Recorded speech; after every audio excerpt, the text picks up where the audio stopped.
Mr. Buffett and Mr. Munger, what possibility to use these two great minds for a long term in life by either taking apprenticeship in Berkshire or opening a school?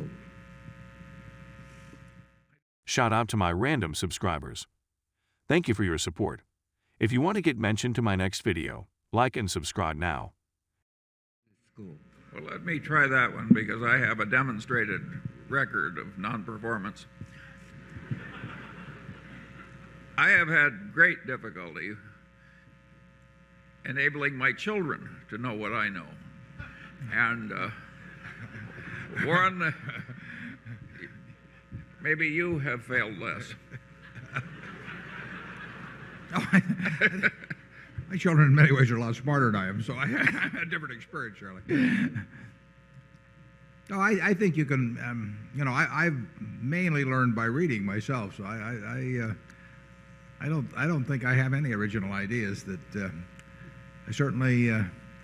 but I've certainly got a lot. I mean, I've talked about reading Graham. I read Phil Fisher, and I've gotten a lot of ideas myself from reading. And in my own case, I mean, talk about your parents having influence. My parents had enormous influence, so I think you can learn a lot from other people. In fact, I think if you learn reasonably well from other people, you don't have to get any new ideas or do much on your own. You can just apply the best of what you see. Generally speaking, I think we always get a group of wise people after sifting millions. But I don't think anybody's invented a way to teach so that everybody is wise.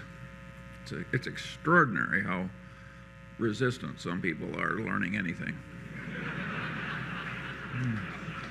Well, and really, what is astounding is how resistant they are when it's in their self-interest to learn. I mean, I was always astounded by how much attention was paid to Graham. I mean, he was regarded 40 years ago as the dean of security analysts, but how little attention was paid in terms of the principles he taught. And it wasn't because people were refuting them, and it wasn't because people didn't have a self-interest in learning sound investment principles. It was just this incredible resistance to thinking or change. I mean, I quoted Bertrand Russell one time as saying, who said that most men would rather die than think. Many have, and in the financial sense, that's very true.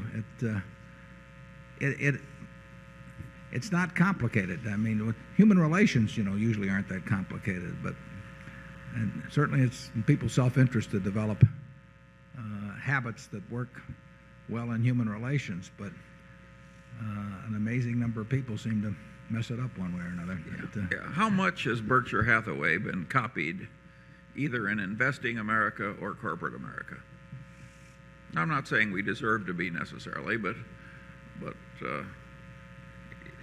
people don't want to do it differently than they're presently doing it.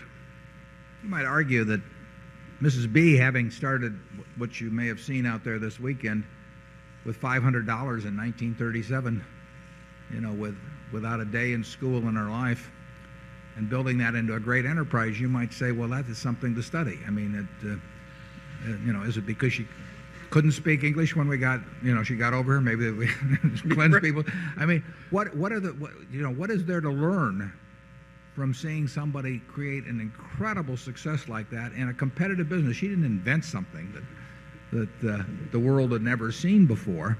She didn't have a lock on some piece of real estate that protected her from competition. All of these, and yet she accomplished something that virtually no one has accomplished.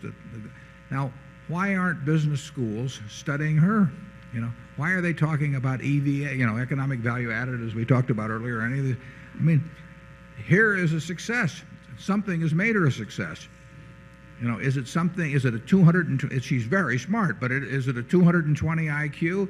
No, it isn't. It's a very smart woman, but it's not something that's incapable of being replicated in the habits and the way of thinking.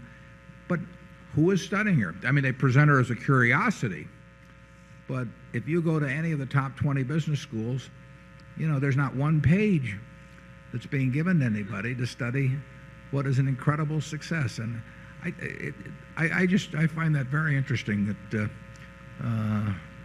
and to some extent, I've seen it in the I just who's gone on to get his doctorate. Study a woman in a golf cart. I mean,